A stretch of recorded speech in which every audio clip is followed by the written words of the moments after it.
हर खबर पर होगी आपकी पकड़।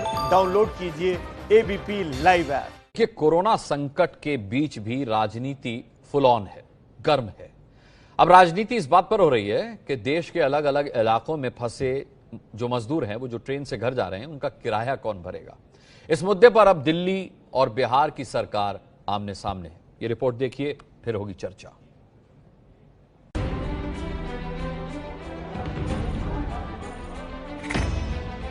दिल्ली से बिहार के मुजफ्फरपुर के लिए जब ये ट्रेन खुली तो इसके साथ ही विवादों की रेल भी चल पड़ी।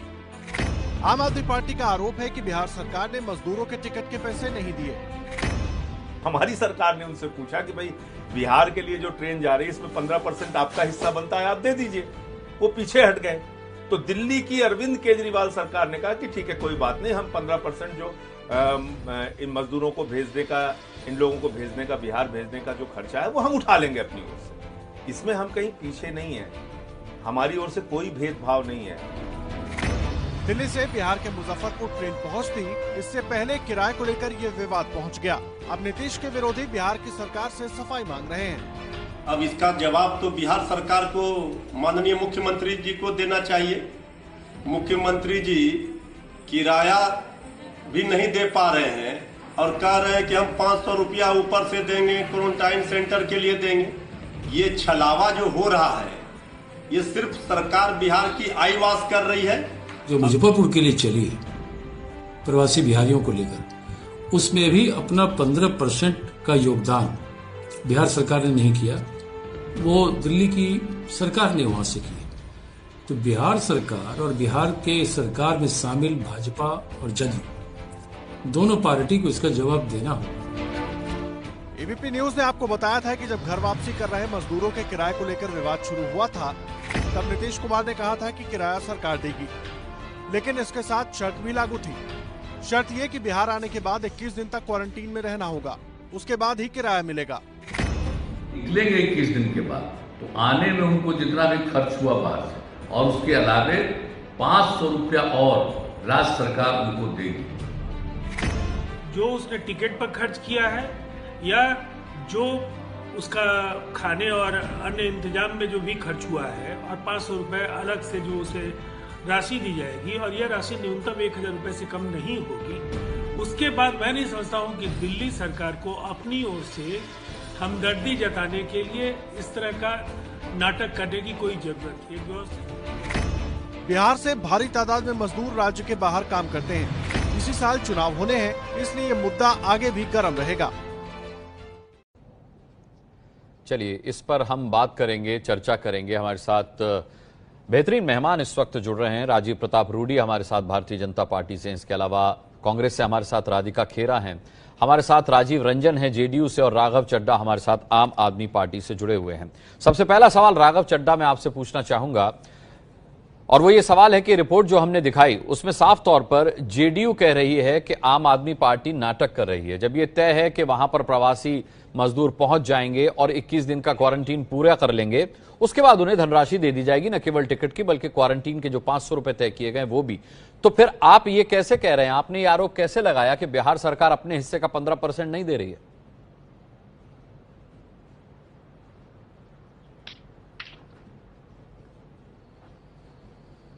आप क्या मुझे सुन पा रहे हैं? जी जी राघव, आपकी आवाज आ रही है लेकिन बहुत डिस्टर्बेंस भी आ रहा है। अच्छा, एक बार अपना सवाल दोहरा देंगे? मुझे आपका ऑडियो क्लियर नहीं आ रहा है। ऑडियो तो मेरा भी रिपीट हो रहा है। राघव, आपको मेरी आवाज नहीं मिल रही है? नहीं आ रही, आवाज आ रही है आपकी, अब आ गई है, बताएं। जी जी, इको हो रहा है। आप शायद सवाल दोबारा सुनना चाह रहे हैं। जेडीयू से राजीव रंजन ने यह बयान दिया है कि आम आदमी पार्टी ये आरोप बिहार सरकार पर लगा करके वो अपने हिस्से का 15% नहीं दे रहे हैं, एक तरीके से नाटक कर रही है, क्योंकि पहले ही नीतीश सरकार ने तय किया है कि जब मजदूर वहां पहुंच जाएंगे, 21 दिन का क्वारंटीन पूरा कर लेंगे, तो न केवल उन्हें टिकट के पैसे दिए जाएंगे बल्कि उन्हें क्वारंटीन के लिए जो 500 रुपए तय किए गए वो भी दे दिए जाएंगे। तो मजदूरों के वहां पहुंचने से पहले आप ये आरोप किस आधार पर लगा रहे हैं कि वो अपना 15% नहीं दे रही है राज्य सरकार? मैं आपको 3-4 अहम चीजें बता देता हूं जी। पहली चीज तो ये है कि भारतीय रेल सर्विस का ये कानून है कि ट्रेन चलने से पहले ट्रेन की यात्रा का पूरा खर्च का भुगतान होना चाहिए। आज बिहार सरकार ने अपने हाथ खड़े कर दिए। उनके उप मुख्यमंत्री ने बयान दिया कि हमारे पास संसाधन नहीं है ट्रेन का खर्च देने के लिए, और प्रवासी मजदूरों को अपने हाल पे छोड़ दिया। ये सोचते हैं कि प्रवासी मजदूर, जो गरीब आदमी जिसके पास आज खाने पीने के, राशन खरीदने के पैसे नहीं हैं, या जो परेशान है, बेचैन है, अपने मूल स्थान पे जाना चाहता है, वो व्यक्ति अपनी जेब से 600 रुपए की टिकट खरीदे और फिर वो यात्रा पूरी करे। यात्रा करने के बाद वो 21 दिन के एकांतवास में रहे। उसके बाद बिहार सरकार कहीं भागी भागी आएगी और कहेगी ये लो तुम्हारे 500 रुपए।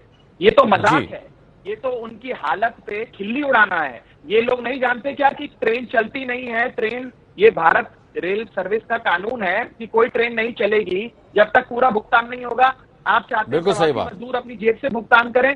दूसरी चीज, जब हमने पूरी सूची बनाई कि अलग अलग प्रांतों से, अपने मूल स्थानों से जो लोग दिल्ली में रोजी रोटी के लिए आए, आज वो लॉकडाउन के चलते परेशान है, बेचैन है, अपने राज्य जाना चाहते हैं, तो उनकी पूरी सूची बनाई गई। सूची बनाकर दिल्ली सरकार ने एक एक राज्य को वो सूची भेजी कि ये लोग हैं जो आपके राज्य के मूल स्थान के आपके यहाँ आना चाहते हैं। केंद्र सरकार के आदेश अनुसार इनकी व्यवस्था हो रही है, और केंद्र सरकार के आदेश अनुसार आने जाने का खर्च जो है वो जिस मूल स्थान से है उस राज्य सरकार को देना है। तमाम राज्य सरकारों ने पत्र लिखकर कहा कि हम पैसा देंगे। मध्य प्रदेश सरकार ने दिया, झारखंड सरकार ने दिया। चलिए, मैं आपके सवाल का जवाब राजीव रंजन से ले लेता हूं। राजीव रंजन जी, राघव चड्ढा के सवाल का जवाब दीजिए। ये कह रहे हैं कि बिहार सरकार हाथ खड़े कर चुकी है संसाधनों का रोना रो करके, तो ऐसे में आपका ये दावा कितना पुख्ता माना जाएगा? 21 दिन के क्वारंटीन के बाद सारा भुगतान हो जाएगा जो 1000 रुपए से कम नहीं होगा? आपने रिपोर्ट में कहा दूरी तय करने का ख्वाब पालते हैं।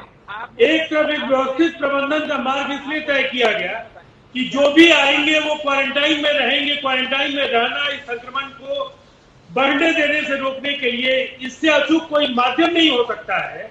और वैसे में हम लोगों ने ये राइडर साथ में लगाया कि आप यहाँ आएंगे, 21 दिनों का आप यहाँ जो ये अवधि है वो पूरी करेंगे क्वारंटाइन, और उसके बाद आपको जो आपने व्यय किया है, जो आपने भाड़ा चुकाया है, और साथ साथ 500 रुपए, और ये कुल मिलाकर 1000 रुपए न्यूनतम होगा। वो ज्यादा भी हो सकता है अगर ये खर्च उससे ज्यादा हो।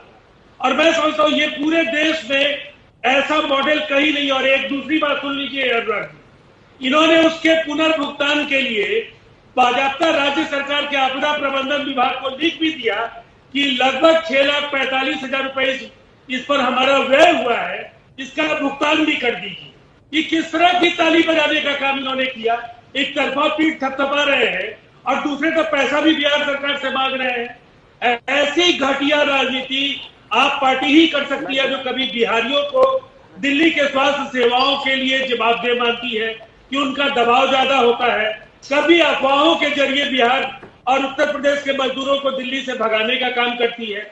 ये सरकार कहीं न कहीं प्रवासियों को लेकर के जितनी संवेदनहीन है वो इस पूरे लॉकडाउन में दिखा। शराब बेच करके अर्थव्यवस्था चलाने वाले लोग नसीहत दे रहे हैं, कतारों में खड़ा करके लोगों को मौत बांटने का जो न्योता दे रहे हैं, वो सरकार आज नैतिकता की बात करती है, लोगों की मदद करने की बात करती है। शर्मनाक आरोप लगाना छोड़कर राजीव रंजन ये बताइए कि 15% हिस्सा राज्य सरकार अपना देगी या नहीं देगी टिकट में, और क्वारंटीन का 500 रुपया तो खैर अलग चीज है, वो तो आपका इनिशिएटिव है, लेकिन वो 15% जिसका आरोप आम आदमी पार्टी ने लगाया वो राज्य सरकार देगी या नहीं देगी? राजीव जी, आ रहा हूं आपके पास, ये जवाब ले लूं। ये तो बात की बात है, लेकिन ये जो नाटक है कि एक पहले पीठ थपथपाते हैं कि मैंने दे दिया और फिर भुगतान के लिए राज्य सरकार को आम आदमी पार्टी कह रही है कि जेडीयू नाटक कर रही है, जेडीयू का कहना है आम आदमी पार्टी नाटक कर रही है। कुल मिलाकर राजीव प्रताप रूडी, आप देख रहे हैं इस पर राजनीति हो रही है और कंफ्यूजन लगातार बढ़ता जा रहा है।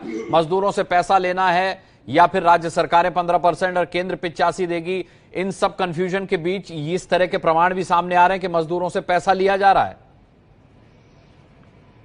अनुराग जी, क्या मैं स्पष्ट कर सकता हूं पूरी स्थिति? बिल्कुल कीजिए सर। हाँ, ये जो हमारे आपके प्रवक्ता हैं, ये आरोप लगा रहे हैं कि बिहार सरकार ने पैसे नहीं दिए। इनके पीके गुप्ता जो इनके सचिव हैं, उन्होंने बिहार सरकार को पत्र लिखा है कि आप, और पत्र का तारीख सब कुछ मेरे हाथ में है, इन्होंने लिखा है कि मुजफ्फरपुर जो ट्रेन जा रही है उसका आप मुझे पैसा रीइंबर्स करेंगे। और उसके बाद इन लोगों ने दिल्ली में ट्वीट किया कि केंद्र की सरकार, दिल्ली की सरकार इनका बिहार की सरकार पैसा नहीं दे रही है। मैं सिर्फ उनसे जानना चाहूंगा कि यह पत्र उनके जो पीके गुप्ता हैं, स्टेट नोडल ऑफिसर, क्या यह पत्र जाली है जिसमें उन्होंने पैसा रिम्बर्स करने की बात बिहार सरकार के प्रत्यय अमृत साहब को लिखा है, जो आपदा सचिव है वहां? नंबर 1 सवाल। नंबर 2 सवाल कि अभी तक बिहार में 73 ट्रेनें आई हैं और 133 ट्रेनें के आसपास प्रस्तावित है। अभी तक किसी राज्य सरकार ने यह विषय नहीं उठाया है। तीसरा, बिहार सरकार ने क्या निर्णय लिया है? बिहार सरकार ने यह निर्णय लिया है कि जो भी व्यक्ति लेबर माइग्रेंट हमारे यहां आएगा, हम उसको अपने क्वारंटाइन सेंटर में पहुंचाएंगे, उसे 500 रुपया देंगे और 21 दिन की अवधि समाप्त करने के बाद यदि उस लेबर ने अपना टिकट का पैसा 700, 800, 900 रुपया जो भी टिकट दिखाएगा, उस टिकट का दाम हम वापस देंगे और वो उस क्वारंटाइन सेंटर में 21 दिन तक रखने की पूरी व्यवस्था, भोजन, बाल्टी, पानी, गमछा, सबका व्यवस्था सरकार कर रही है। ये दिल्ली की सरकार का ये प्रवक्ता और ये दिल्ली की सरकार, केजरीवाल साहब की सरकार इतनी बड़ी झूठ बोल सकती है, ये मेरे कल्पना से। मैंने आपको तथ्य दिए हैं, मैंने अपना कोई विषय नहीं रखा। जो पब्लिक डोमेन में फैक्ट्स है, नंबर 1 उन्होंने पैसा वापस रिम्बर्स मांगा है, पीके गुप्ता साहब ने, उनका पत्र है। दूसरा कि हम लोगों ने, बिहार सरकार ने पॉलिसीवत कहा है कि हम 21 दिन रखेंगे, 500 रुपया पहले आते के साथ देंगे और 500 रुपया ट्रेन का टिकट का दाम, वो चाहे 500 हो, 700 हो, 800 और मिनिमम 1000 रुपया हम आपको आपके अकाउंट में देंगे और हर क्वारंटाइन सेंटर की व्यवस्था। क्यों देश के सरकार और दिल्ली की सरकार इतनी बड़ी झूठ बोल रही है? क्या इसका कोई उत्तर है? इतनी बड़ी झूठ मैं ले लेता हूं, राघव चड्ढा से बेहतर इसका उत्तर कौन दे सकता है? हमारे लेबर्स आपके राजीव प्रताप रूडी जी, आपके इस आरोप पर राघव चड्ढा से सफाई ले लेते हैं। राघव जी, इतना बड़ा झूठ दिल्ली सरकार क्यों बोल रही है? राजीव प्रताप रूडी का सवाल। मैं बता दूं, देखिए, एक ही दिल्ली की सरकार के दो प्रवक्ता हैं, तो मुझे थोड़ा मौका दीजिए, मैं दोनों के सवालों का जवाब देना चाहूंगा। सिलसिलेवार तरीके से समझ लेते हैं कि क्या क्या चीजें घटी हैं। ये है 30 अप्रैल का सुशील मोदी जी का बयान, जिसमें वो ये कह रहे हैं कि हमारी सरकार के पास संसाधन नहीं है ट्रेन का खर्च उठाने के लिए, इसीलिए जो प्रवासी मजदूर अन्य राज्यों में रहते हैं उनके आने, अगर वो बिहार आना चाहते हैं तो उसका पैसा हमारी सरकार नहीं देगी। अधिकृत खबर है, न्यूज चैनल की खबर है, मैं आपको टीवी स्क्रीन पर दिखा रहा हूँ। दूसरी चीज सुनिए, राघव चड्ढा को बोलने दीजिए, राजीव रंजन जी बोलने दीजिए ना, वो तथ्यों के साथ बात कर रहे हैं, वो तथ्यों के साथ बात कर रहे हैं। सुशील मोदी का ट्वीट दिखा रहे हैं, इस पर आपसे सफाई लूंगा मैं। नहीं, अभी बीच में मत बोलिए, राघव चड्ढा को बोलने तो दीजिए, बोलने दीजिए भाई, ये गलत चीज है। राजीव रंजन जी वो तथ्यों के साथ बोल रहे हैं, आप उस ट्वीट पर बात कीजिएगा ना, उस पर जवाब लूंगा मैं आपसे। राघव बोलिए। हाँ, मैं किसी को बीच में नहीं रोकता, कृपया मुझे ना रोकें। एक तो यह है कि इन्होंने ये कहा कि हमारे पास संसाधन नहीं है। जब हल्ला मचा, जब राजनीतिक दबाव इन पर आया, तो इन्होंने कहा अच्छा चलो हम अभी पैसा नहीं दे रहे हैं, लेकिन हम जब यात्री यहां से चलकर बिहार आ जाएगा ट्रेन की सफर करके और 21 दिन का एकांतवास में रहेगा, उसके बाद हम इसको कुछ पैसा देंगे। अरे भाई, यदि प्रवासी मजदूर की जेब में इतना पैसा होता कि वो 700-800 रुपए की टिकट खरीद सकता, तो फिर परेशानी ही क्या थी? उस गरीब मजदूर के पास तो जेब में पैसा नहीं है, 2 वक्त की रोटी खाने के लिए अगर संसाधन नहीं है तो वो पहले इतनी महंगी टिकट खरीदे।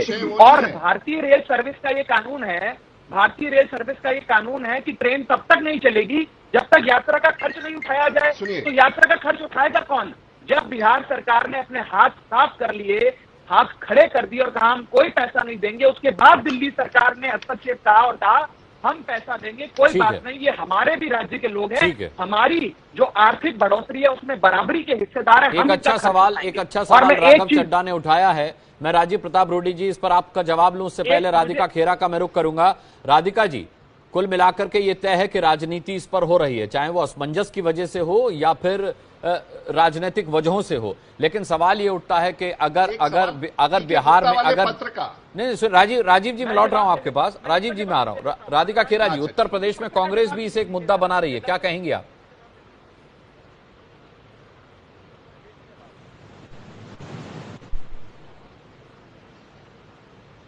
कुछ तकनीकी दिक्कत है राधिका जी आपकी तरफ से, आपका ऑडियो हम तक नहीं पहुंच रहा है। आप चर्चा देख रहे हैं ट्रेन टिकट और टकराव पर। कांग्रेस से हमारे साथ राधिका खेरा हैं। ब्रेक से पहले उनकी आवाज हम तक नहीं पहुंच रही थी। राधिका जी, आप भी ट्रेन टिकट और टकराव को लेकर के उत्तर प्रदेश में इसे मुद्दा बना रहे हैं। क्या आपको भी लगता है कि जो केंद्र का निर्देश है 85 और राज्य सरकार का 15% का, वो जारी तो कर दिया गया, लेकिन अभी इसमें कंफ्यूजन है कि उसे लागू कैसे किया जाए? क्या आपको भी लगता है कि राज्य सरकारें इस पर ठीक से अमल नहीं कर रही? कितनी ट्रेनें बिहार में आ रही हैं?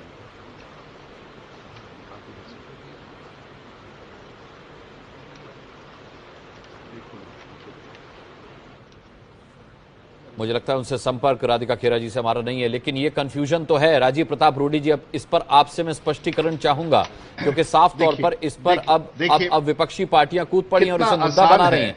मजदूर जो है वो सफरर है, मजदूर भुगत रहा है। मैं तो सिर्फ एक वकील की तरह सिर्फ इतना बात रखना चाहूंगा कि हमारे पास अभी तक आंध्र प्रदेश से ट्रेनें आई हैं 6 के आसपास, गुजरात से लगभग 11 ट्रेनें, कर्नाटक से 3 ट्रेन, महाराष्ट्र से, केरला से, राजस्थान से, तमिलनाडु से। मैं उनसे बार बार पूछ रहा हूं कि क्या जो पैसा इन्होंने एक ट्रेन के यात्रियों के लिए दिया है, क्या बिहार सरकार को साथ साथ चिट्ठी लिख करके भेजा है कि पैसा हमें वापस लौटाओ? नंबर 1। और ये चिंता व्यक्त कर रहे हैं कि वो गरीबों के पास पैसा कहां से आएगा। क्या राघव चड्ढा जी को पता है कि 19,51,000 लोग, फिर से रिपीट करूंगा, और ये सरकार के प्रकाशित आंकड़े, 19,51,000 लोगों को बिहार की सरकार ने उनके खाते में कोविड के दौरान 1,000 रुपया दिया है। अब आप देखिए, 1,000 रुपया उनके खाते में जा चुका है। आने वाले यात्रियों को 21 दिन रखा जाएगा, उसे 500 रुपया दिया जाएगा, क्योंकि हम लोग नियंत्रित रूप से हम राज्य में लेकर के रखने वाले राज्य हैं, हमको व्यवस्था करना होगा, हमें होड़ नहीं लगानी है। इसीलिए हमारी ट्रेन स्टैगर्ड होके कोटा के 73 लाख रुपया बिहार की सरकार ने कोटा के विद्यार्थियों के लिए जमा किया और वहां के पैसा जमा किया। मैं ये पूछना चाहता हूं, सुशील मोदी का बयान था, उसके बाद बिहार सरकार ने उसमें निर्णय लिया। ये 30 अप्रैल का बयान कर रहे हैं, 5 मई में उनके पीके गुप्ता साहब ने लिखा है कि हमारा पैसा लौटाओ, तुमको पैसा वापस लौटाने पड़ेगा बिहार सरकार को। और ये कह रहे हैं कि उनके पास पैसे हैं कि नहीं, ये नहीं है। और बिहार की सरकार को वहां पहुंचते 500 रुपया, उसके नहीं, इतना झूठ कैसे कोई सरकार बोल सकती है? राघव चड्ढा का जवाब ले लीजिए। राघव, पुराना ट्वीट है, 30 अप्रैल का ट्वीट है, और उसके बाद राजीव प्रताप रूडी कह रहे हैं कि सुशील मोदी के ट्वीट के बाद व्यवस्था की गई है इस बात की, मजदूरों के अकाउंट में पहले पैसा डाला जा चुका है। अनुराग जी, जितना समय आपने राजीव जी को दिया उसका आधा बिहार के लोगों नहीं, आधा नहीं, मैं आपसे पूरा स्पष्टीकरण लूंगा, लेकिन मुझे ठीक है, जवाब तो देने दीजिए। दिल्ली की सरकार कमोडिटी समझती है। ठीक है, मैं जवाब दे दूं जरा। राघव नौजवान बैठा हुआ है, प्लीज बोलिए। राघव की भी सीमा होती है, साथ झूठ बोलने की भी एक सीमा होती है। अनुराग जी, क्या मैं आप ही के सवाल का जवाब ले रहा हूं राघव चड्ढा से। सर सुनिए। अनुराग जी, मुझे थोड़ा मौका देते जवाब रखने का। जिस पत्र की ये बात कर रहे हैं कि हमारे किसी अफसर पीके गुप्ता ने चिट्ठी लिखकर कहा कि पैसे दो, ये देखिए, मैं अपनी बात पूरी, अनुराग जी क्या मैं बोल सकता हूं? बोलिए। हाँ, मैं आपको ये बिहार सरकार का पत्र दिखा रहा हूं, 6 मई 2020 का पत्र संख्या 1651 डीएम पटना, वहां से जारी हुआ ये पत्र है, जिसमें पीके गुप्ता साहब के जवाब में बिहार सरकार कहती है, और मैं इसकी अंतिम पंक्ति पढ़ रहा हूं, the policy of the government is Bihar is to reimburse the railway fare paid by the migrant labourer on arrival. पत्र में उन्होंने ये 4 सेंटेंस लिखे और कहा है, भैया हम ट्रेन का खर्च नहीं देंगे, जो मजदूर वहां पर पहुंच जाएगा ट्रेन की यात्रा करके, उसको हम रीइंबर्समेंट जरूर दे देंगे। अरे भाई, यदि मजदूर के पास इतना पैसा होता तो वो इतनी दर दर की ठोकरें खा रहा होता? क्या मजदूर की जेब में इतना पैसा पड़ा? और ये रहा पत्र, मैं आपके चैनल पे पत्र रख रहा हूं। उसके बाद जब इन्होंने पैसा देने के लिए मना कर दिया, तो ये दिल्ली सरकार ने चेक जारी कर भारतीय रेल सेवा को चेक दिया। ये रहा 6.5 लाख रुपए का चेक कि भैया बिहार सरकार पैसा नहीं दे रही है, इसलिए हम पैसा दे रहे हैं। ये रहा, मैंने आपके चैनल पर वो चेक भी प्रस्तुत कर दिया है। अब इनके जो आर्ग्यूमेंट्स है उसकी धज्जियां हो जाती हैं, क्योंकि लगातार भारतीय जनता पार्टी और जेडीयू झूठ बोल रहे हैं। इन्होंने साफ तौर पर इस पत्र के माध्यम से लिखकर कहा कि हम प्रवासी मजदूर जो हमारे राज्य आ रहे हैं उनको कोई पैसा ट्रेन का खर्च हम नहीं देंगे, बहुत हुआ तो रीइंबर्समेंट दे देंगे। यानी कि वो खर्चा कर आए, पटना पहुंचे, 21 दिन के एकांतवास में रहे, फिर उसके बाद हम उसे कुछ सहायता राशि पकड़ा देंगे। सहायता राशि तो हर राज्य सरकार दे रही है। अभी इस चैनल पर एक और बात बोली गई कि केवल दिल्ली से ये समस्या आ रही है, अन्य राज्यों से ट्रेनें आ रही है, उसमें समस्या नहीं आ रही है। हम दिल्ली सरकार वाले भी यही कह रहे हैं कि हमने मध्य प्रदेश ट्रेन भेजी, मध्य प्रदेश की सरकार ने तो अपने हाथ नहीं खड़े करे। हमने झारखंड ट्रेन भेजी, झारखंड सरकार ने तो अपने हाथ खड़े नहीं करे। हम राजस्थान ट्रेन भेज रहे हैं, राजस्थान सरकार ने तो अपने हाथ नहीं खड़े करे। केवल बिहार सरकार को ही आपत्ति है। इन्हीं के उप मुख्यमंत्री और वित्त मंत्री कहते हैं कि हमारे पास संसाधन नहीं है। इन्हीं के अफसर पीके गुप्ता जी को चिट्ठी लिखकर कहते हैं कि हमारे पास पैसे नहीं है,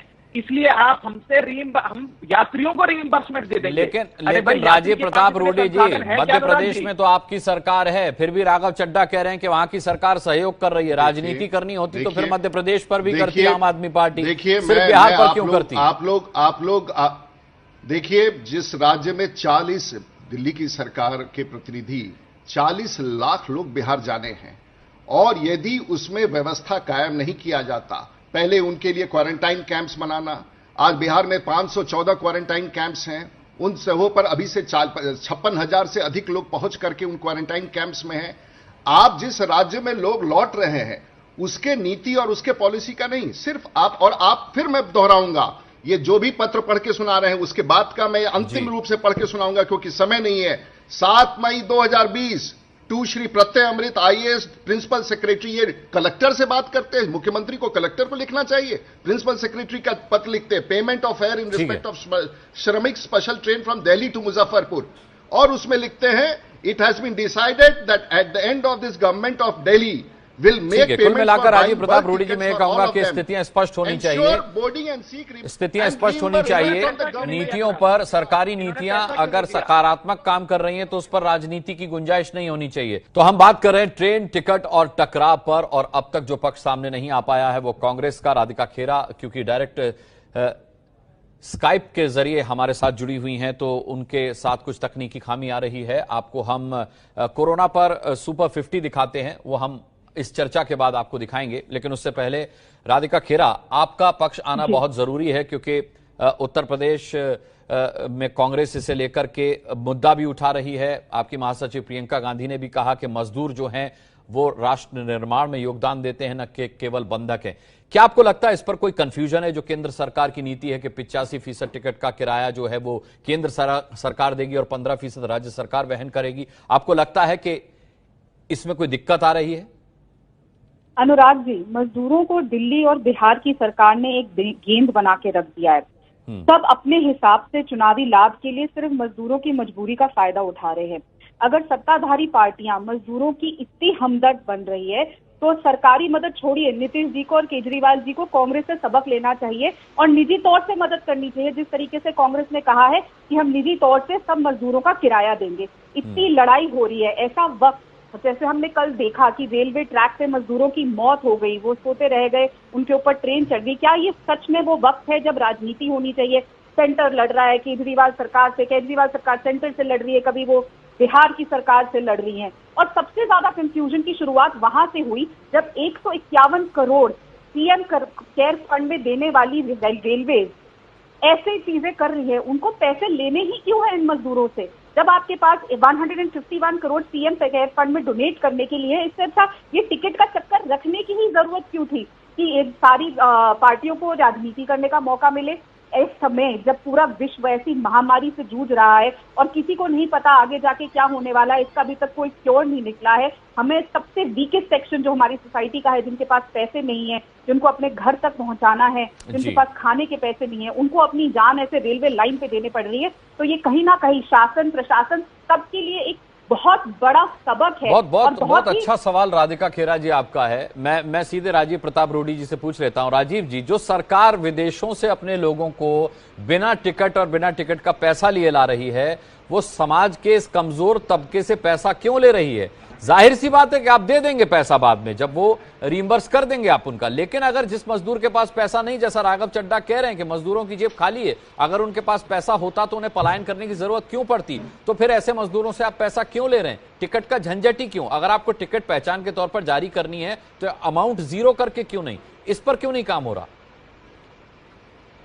देखिए, जो बात आपने कहा कि इवैक्यूएशन हवाई जहाज से और इवैक्यूएशन ट्रेन से, और इसमें सबसे बड़ा विषय जो आता है, और आपने देखा कि किस प्रकार से बांद्रा में अफवाह पर लोग जुट गए, किस प्रकार से दिल्ली की सरकार का शुरुआती तौर पर कि ट्रेनें चलेंगी और उस पर किस अफवाह के कारण किस प्रकार से भगदड़ हुआ, ये नियंत्रण मात्र के लिए दृष्टिकोण से किया गया है। अगर एक बार आप घोषित कर दें तो ये खतरनाक स्थिति उत्पन्न हो सकता है कि जिन राज्यों को खतरनाक तो वो स्थिति भी है ना राजीव प्रताप रूडी जी की, जिन मजदूरों की जेब खाली है वो रेलवे ट्रैक पर पैदल चलते हैं और मालगाड़ी से कट जाते हैं, वो भी तो चिंताजनक स्थिति है ना सर। देखिए 125 करोड़ के देश में इस प्रकार की दुर्भाग्यपूर्ण घटना जो हुई है बहुत बहुत कष्टमय है। लेकिन जहां एक तरफ राज्य केंद्र सरकार ने यह घोषणा कर दी कि ट्रेन चलने लगेंगे, तो कहीं ऐसा तो नहीं है कि ये राजनीतिक पार्टियां अफवाह फैला करके ऐसे लोगों को पटरी पर उतार देती है। इसकी भी संभावनाएं भारत में बहुत होती है। जहां तक सुशील मोदी की बात हुई थी उस समय यह कहा गया था कि आप बसों में भर के ले जाएंगे। जब केंद्र सरकार ने तय कर दिया ट्रेन में, तब से यह विषय आया है। और मैं फिर दोहराना चाहूंगा कि जिस प्रकार से दिल्ली की सरकार ने 7 मई के पत्र में लिखा है कि बिहार सरकार आप हमको पैसा वापस रिफंड करना होगा। मामला सिर्फ बिहार का नहीं रहा सर, मैं तो देशव्यापी बात कर रहा हूं। मैं तो देशव्यापी बात कर रहा हूं। राघव चड्ढा, राजीव प्रताप रूडी का साफ तौर पर कहना है कि मजदूरों से पैसा इसलिए लिया जा रहा है जिससे पैनिक ना हो। हमने देखा, उन्होंने उदाहरण दिया, हमने देखा कि किस तरीके से अफवाह के चलते भीड़ पैनिक होकर के जुट जाती है और फिर वो किसी भी हादसे का शिकार हो सकते हैं। तो ये दलील ये दी जा रही है। आज बड़े बड़े देशों में जो भारतीय फंसे हुए हैं उनके लिए तो बढ़िया आलीशान एयर कंडीशन जहाज भेजे जा रहे हैं उनको वापस लाने के लिए, और एक पैसा नहीं लिया जा रहा। लेकिन वो गरीब प्रवासी मजदूर जिसकी जेब में पैसा नहीं है, जिसके पास खाने के लिए रोटी नहीं है, आज वो अपने गांव, अपने मूल स्थान जाना चाहता है, तो बिहार की सरकार राज्यों को लिखकर कहती है हम पैसा नहीं देंगे। ये मैं उनकी सरकार का पत्र आपको दिखा रहा हूं, जिस पत्र का वो हवाला दे रहे हैं, उसी पत्र की श्रृंखला में इन्हीं के अफसर ने, बिहार सरकार के आला अधिकारी ने चिट्ठी लिखकर कही कि हम पैसा नहीं देंगे, हम आपको पैसा नहीं देंगे, हम मजदूरों को दे देंगे। अगर मजदूर के पास इतना पैसा होता टिकट खरीदने के लिए तो वो अभी तक पहुंच नहीं गया होता बिहार। और दूसरी चीज मैं आपको कहना चाहूंगा, हमें केवल बिहार सरकार से इस प्रकार की समस्या आ रही है। और मैं तो आज आपके चैनल पर कहना चाहता हूं, आपातकाल परिस्थितियां हैं, हम राजनीति नहीं करना चाहते। और अगर बिहार सरकार नहीं पैसा देगी जैसे कि उन्होंने पत्र में लिखकर कहा है, तो अरविंद केजरीवाल जी की सरकार सारा खर्च उठाने के लिए तैयार है। ये हमारे भी लोग हैं, दिल्ली के निर्माण में इन लोगों की बराबरी की हिस्सेदारी है, बराबरी की भागीदारी है। हम इनका खर्च उठाएंगे, हम इनको सही सलामत पहुंचाएंगे। और लेकिन बिहार सरकार इनकार कहाँ कर रही? राघव चड्ढा, बिहार सरकार का कहना है कि रिइंबर्समेंट दिया जाएगा, टिकट का पैसा ही नहीं बल्कि क्वारंटीन में रहने के लिए 500 रुपए भी दिए जाएंगे। लेकिन वो तब जब 21 दिन का क्वारंटीन पूरा कर लिया जाएगा। वो कहाँ मना कर रहे हैं पैसा देने के लिए? बहुत बढ़िया। दिल्ली के अंदर ये कहते हैं, दिल्ली के अंदर अरविंद केजरीवाल जी की सरकार ने 5-5 हजार रुपए हर ऑटो चालक को, हर मजदूर को, हर ई रिक्शा ड्राइवर को दिए हैं। सबके बैंक अकाउंट में आ चुके हैं। 5-5 हजार, 1,000 की बात करते हैं। राशन वितरण से लेकर खाना, मेरे पास समय की कमी है। राधिका खेरा, एक लास्ट कमेंट आपका। राधिका जी, एक आखिरी कमेंट आपका, बहुत छोटा। रूडी जी से भी और राघव जी से भी मेरे बस 2 ही छोटे छोटे सवाल है कि अगर जैसे रूडी जी ने बहुत अच्छी बात कही कि पैनिक क्रिएट होगा, तो पैनिक क्रिएट तो अफवाह से होता है। पैनिक क्रिएट शायद उस बात से नहीं हुआ रूडी जी, जब रेलवे ने भी टिकट जारी करी और बेची, किसी ने अफवाह नहीं फैलाई। ये रेलवे ने अपने पोर्टल पे टिकट बेचनी शुरू करी, तो सरकार का रेलवे मंत्रालय से कोई कोऑर्डिनेशन नहीं है। और राघव जी, आप जिस तरीके से कह रहे हैं कि केजरीवाल सरकार सब कुछ करेगी, हमारे भी लोग हैं, तो इतना हंगामा क्यों हो रहा है? क्यों इससे आप लोग चर्चा कर रहे हैं, लड़ाई झगड़ा मचा रहे हैं? लेकिन सबसे ठीक है, अंत में मैं यही कहना चाहूंगा कि आप सब मदद के लिए आगे। आम आदमी पार्टी की सरकार कहती है कि हम मजदूरों की मदद करेंगे, कांग्रेस की सरकार कहती है कि हम निजी तौर पर मजदूरों के साथ हैं और उनकी मदद करेंगे, भाजपा कहती है कि उन्होंने नियम बनाए हुए हैं। लेकिन अफसोस की बात यह है कि इस सब के बावजूद भी मजदूर ही भुगत रहा है, मजदूर ही पिस रहा है, मजदूर ही रेल के नीचे आकर कट रहा है। कुल मिलाकर के निवेदन यह है कि राजनीतिक पार्टियां एक साथ एक मंच पर आएं, देश हित में सोचें, समाज हित में सोचें। राजनीति के लिए बहुत वक्त पड़ा है। बहुत बहुत धन्यवाद करना चाहेंगे सभी मेहमानों का इस चर्चा में जुड़ने के लिए।